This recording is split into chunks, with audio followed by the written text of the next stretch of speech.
Today, I'm going to talk to you about the 4 things that you need to study every single day if you want to improve your English quickly. The first thing that you should study every single day if you want to become fluent quickly, it's pronunciation.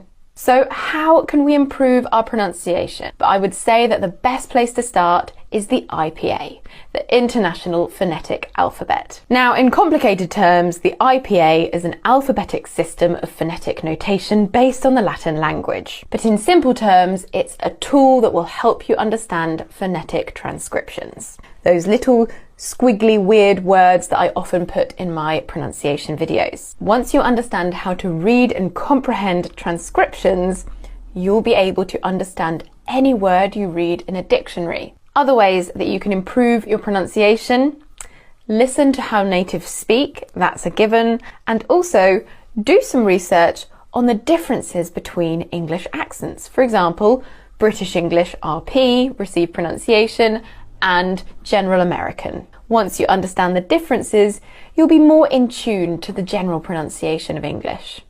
Lessons with teachers. How often should you schedule in a lesson with a teacher?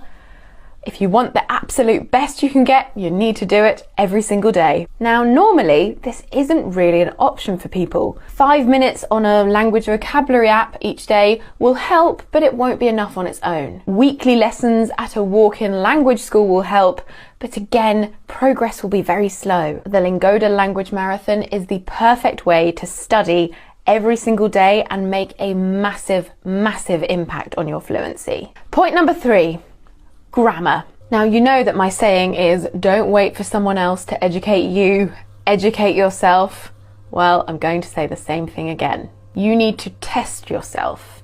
You need to find out where you're lacking in grammar skills, and then you need to fill in the blanks. The order in which you need to study grammar will be very different to the order in which your friend needs to study grammar. If you don't feel completely confident with the grammar, you need to revise it. You shouldn't think, oh, well, the present simple was the first lesson we ever had when I was 10 years old, so I don't need to do that again. I need to learn the conditionals and the subjunctive. Like a house, you need to have strong foundations. How can you study effectively if you don't know where you're lacking? It just doesn't make sense, but it always surprises me how few students take this approach to learning grammar. Vocabulary. Lots of students ask me what vocabulary they should learn. If you're learning English simply to pass an exam, if that's your priority, then your priority should be learning the exam vocabulary. Most exam boards will have a full list of all of the vocabulary that